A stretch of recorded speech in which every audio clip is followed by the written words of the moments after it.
നമ്മൾ കാത്തമ്മയ്ക്ക് പനിയായിരുന്നു, വയ്യാതിരിക്കുന്നത് കൊണ്ട് ആകെ വാശി ഇതൊക്കെയായിരുന്നു. അതുകൊണ്ട് ഇന്ന് അടുക്കളയിൽ മുഴുവൻ തട്ടിക്കൂട്ട് പരിപാടികളാണ് കേട്ടോ.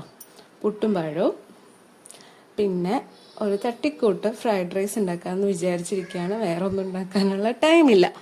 അതുകൊണ്ട് ഞാൻ റൈസ് അടുപ്പത്ത് വെച്ചിട്ടുണ്ട്, പിന്നെ പുട്ട് അടുപ്പത്ത് വെച്ചിട്ടുണ്ട്, ചായ റെഡി ആയിട്ടുണ്ട്.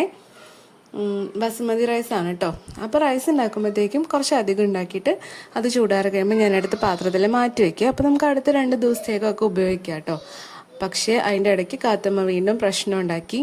അപ്പം ഞാൻ പച്ചക്കറി കട്ട് ചെയ്യുന്ന ജോലിയൊക്കെ ശർദ്ദനെ ഏൽപ്പിച്ചിട്ടുണ്ട്. അല്ലെങ്കിൽ ഇന്ന് പാറുവിനെ ക്ലാസ്സിൽ വിടാൻ പറ്റുമെന്ന് തോന്നണില്ലേ. പിന്നെ ഞാൻ പോയി കാത്തുവിനെ എടുത്തുകൊണ്ട് വന്ന് ഇവിടെ ഇരുത്തിയിട്ടുണ്ട് കേട്ടോ.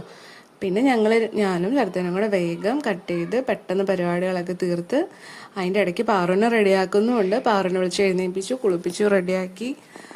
പിന്നെ ശരത്തേനും പോകണം. അങ്ങനെ എല്ലാം ഹറിബറി പരിപാടികളായിരുന്നു. പിന്നെ ഞാൻ റൈസ് ഉണ്ടാക്കാനായിട്ട് പാൻ വെച്ചിട്ടുണ്ട്. പാനിലേക്ക് കുറച്ച് നെയ്യ് ഒഴിച്ച് കുറച്ച് സൺഫ്ലവർ ഓയിലും ഒഴിച്ച് നമ്മൾ അരിഞ്ഞു വെച്ചിരുന്ന പച്ചക്കറികളെല്ലാം ഇട്ടു. പിന്നെ അതിനകത്തേക്ക് കുറച്ച് ഗ്രീൻ പീസും കൂടി ഇട്ടു കേട്ടോ. പച്ച ഗ്രീൻ പീസില്ലേ അതിട്ടു. പിന്നെ കുരുമുളക് പൊടി, ഉപ്പും ഒക്കെ കൂടി ഇട്ടൊന്ന് വഴറ്റിയിട്ട് അതിനകത്തേക്ക് കുറച്ച് മുട്ട ചിക്കി പൊരിച്ച് വെച്ചു. പിന്നെ സോസൊക്കെ ഒഴിക്കാം കേട്ടോ. പക്ഷെ ഇന്ന് സോസൊന്നും ഉണ്ടായിരുന്നില്ല, നമ്മുടെ എല്ലാം തീർന്നിരിക്കുകയായിരുന്നേ. അതുകൊണ്ട് ബാക്കി റൈസും കൂടെ ഇട്ട് വേഗം ഫ്രൈഡ് റൈസ് സെറ്റാക്കി. പിന്നെ ഒരു സാലഡും ഉണ്ടാക്കി.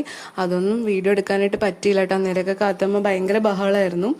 പിന്നെ പാറുവിനെ റെഡിയാക്കി. റൈസ് ഉണ്ടാക്കുന്ന ദിവസം പാറുവിന് ബ്രേക്ക്ഫാസ്റ്റും അത് തന്നെ മതി കേട്ടോ. അതുകൊണ്ട് പാറുവിൻ്റെ കാര്യം ഓക്കെ ആവും. അങ്ങനെ പാറുവിന് ബ്രേക്ക്ഫാസ്റ്റും കൊടുത്തിട്ടുണ്ട്. ഇങ്ങനെ റൈസ് ഉണ്ടാക്കുന്ന എളുപ്പ പരിപാടിയാണ് കേട്ടോ. അപ്പോൾ ഓരോ ദിവസം നമുക്ക് ഓരോ റൈസ് ഉണ്ടാക്കാം. അരി വേവിച്ചിരുന്ന ടൊമാറ്റോ റൈസ് ഉണ്ടാക്കാം, കൊറിയാണ്ടർ റൈസ് ഉണ്ടാക്കാം. പിന്നെ നമുക്ക് എല്ലാ പരീക്ഷണങ്ങളും നടത്താം. അങ്ങനെ അടുക്കളയിലെ പരിപാടികളൊക്കെ ഒരുവിധം തട്ടിക്കൂട്ടി റെഡിയാക്കിയിട്ടുണ്ട്. പിന്നെ സോസും കൂടെ കൊടുത്തു വിടുകയാണെങ്കിൽ നല്ലതാണ് കേട്ടോ. സോസ് നമുക്ക് കഴിഞ്ഞിട്ടുണ്ടായിരുന്നു. അതുകൊണ്ട് അതിൻ്റെ ഇടയ്ക്ക് പാറുവിനെ റെഡിയാക്കി. ഇന്നിപ്പോൾ പാറുവിനാണെങ്കിൽ സ്കൗട്ടിൻ്റെ യൂണിഫോം ആയിരുന്നേ. അപ്പം ഞാൻ പാറുവിനെ വേഗം റെഡിയാക്കി മേളിലോട്ട് റോഡിലേക്ക് കയറ്റി നിർത്തിയിട്ടുണ്ട്. ഞാൻ എന്നിട്ട് തന്നെ പുറകെ ആട്ടോ ചെന്നത്. അപ്പോൾ അതേ പാറും ബസ് വെയിറ്റ് ചെയ്ത് നിൽക്കുകയായിരുന്നു. അപ്പോൾ അത് ബസ് വന്നു, ബസ് കയറിപ്പോയി. നമ്മൾ തിരിച്ച് വീട്ടിലേക്ക് വന്നു, വീടൊക്കെ ക്ലീൻ ചെയ്തു. അത് കഴിഞ്ഞ് ഞാനും കാത്തമ്മയും കൂടെ എൻ്റെ വീട്ടിൽ പോയി. എനിക്ക് കുറച്ച് തയ്ക്കാനുണ്ടായിരുന്നു. അപ്പോൾ കാത്തമ്മയ്ക്ക് വയ്യാത്തയും കൂടെ കാരണം ഇവിടെ നിർത്തിയാൽ ശരിയാവില്ല. അതുകൊണ്ട് കാത്തമ്മനെ ഞാൻ അവിടെ കൊണ്ടാക്കി. അപ്പോൾ ഇന്ന് വീട്ടിൽ അച്ഛനും ഉണ്ടായിരുന്നേ. അപ്പോൾ ഇന്ന് പരിസ്ഥിതിനായതുകൊണ്ട് അച്ഛൻ കുറച്ച് തൈകളൊക്കെ നടുകയാണ് കേട്ടോ. മാവും പ്ലാവും അങ്ങനെ കുറച്ച് തൈകളൊക്കെ വാങ്ങിച്ചുകൊണ്ട് വെച്ചിട്ടുണ്ടായിരുന്നു.